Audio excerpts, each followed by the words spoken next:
saying in comments earlier today that the need to use nuclear weapons in Ukraine. The Russians fired a whole range of weapons across the country, shattering the morning peace with devastating effect.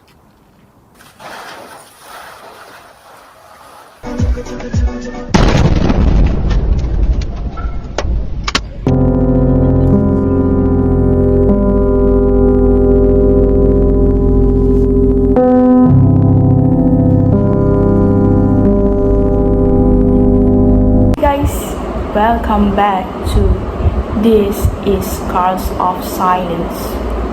History has a short memory, but war leaves scars that whisper long after the noise fades. You know, in 2022, war broke out in Ukraine.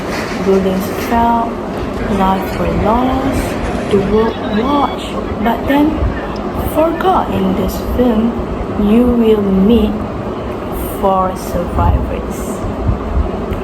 But inside this capsule are the voice of those who lived through it.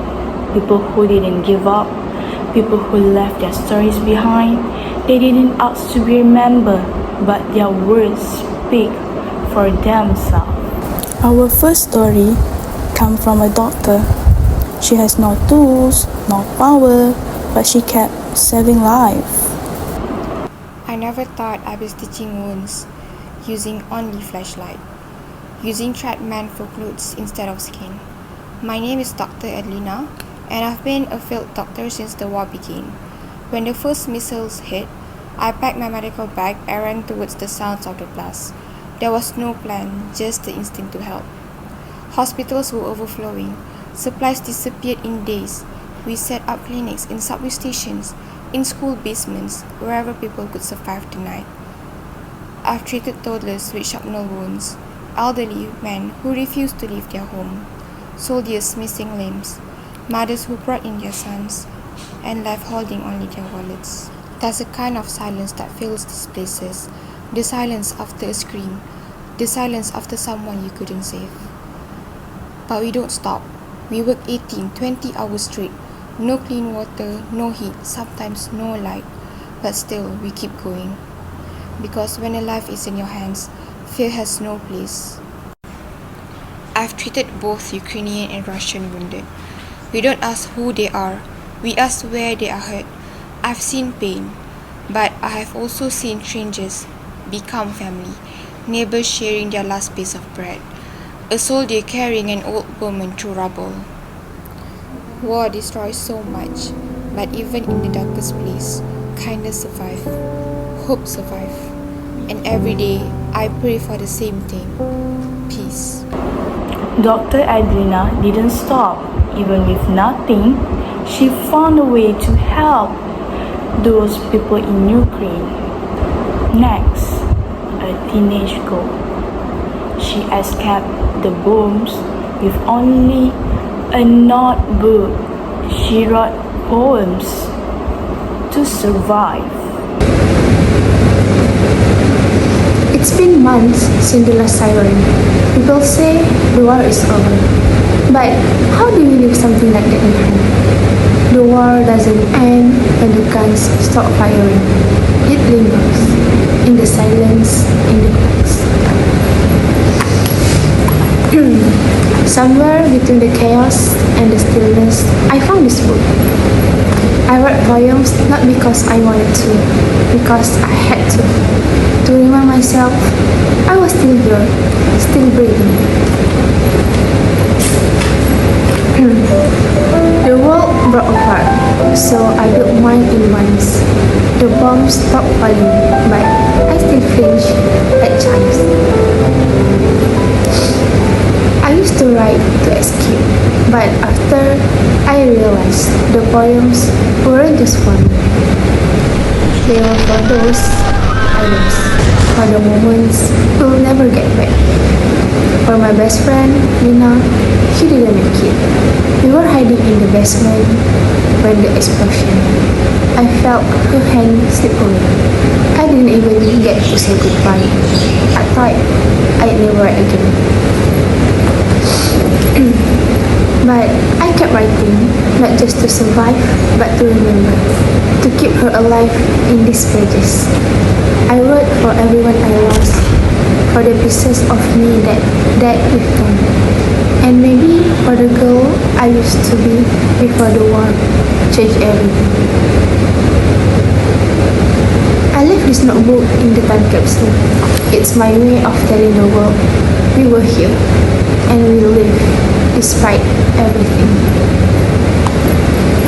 You know, the teenage girl is ADRIANA.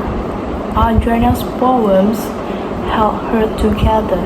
Her words were stronger than fear. Now, a police. She came home, but the war came with her. Nadia Melnik survived the war, but it changed her. Her wounds were not just on the outside.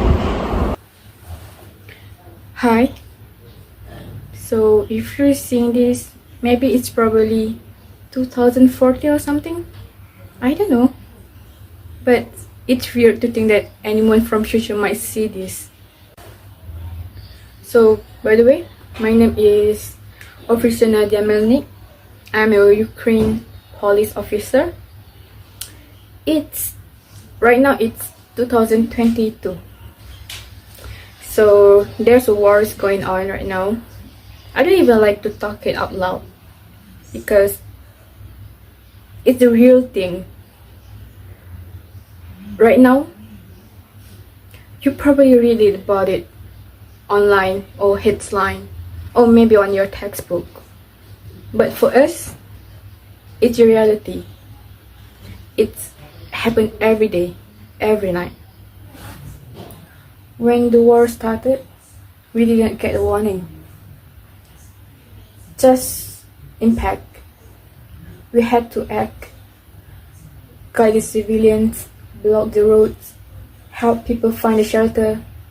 Everything I thought I knew about my job changed. We used to keep the peace, but now we try to keep people alive. Honestly, I didn't sign up for this kind of war. None of us did. 1 week ago we were doing patrols and parking tickets, but the next thing that I knew, we were helping evacuate the neighborhoods, escorting people through the rubbles, and calming down the kids who think every sirens mean the end. Honestly, I'm not sure what keep us going. Heavy duty? Maybe just a hope. Okay? That's enough for me, I think. So I hope everything is okay in the future. Stay safe, future world, and don't screw things up. The UN representative is MAISARAH. She didn't fight with weapons. She helped with food, water, and care. She gave people hope. If you're watching this, it means the world kept moving. It means we made it to 2040. My name is MAISARAH, and in 2022, I was part of the United Nations humanitarian team in Ukraine.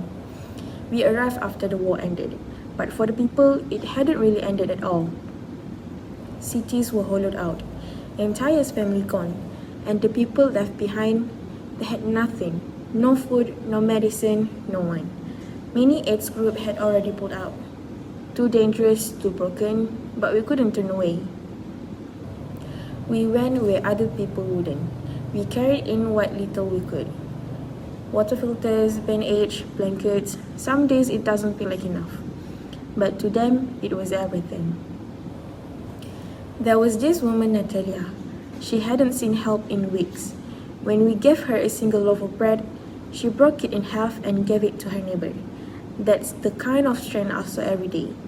People who had lost so much still choosing kindness.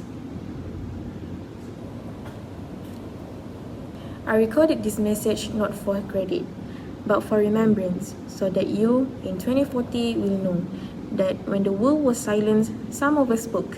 When it walked away, some of us stayed. You might not know our names, you might not see our story in history books, but we were there and we did what we could when no one else would. Please remember us, not as hero, but as proof that even in the darkest hour, someone chose to care. These people were not famous, but their stories matter. We must remember them and choose peace every time.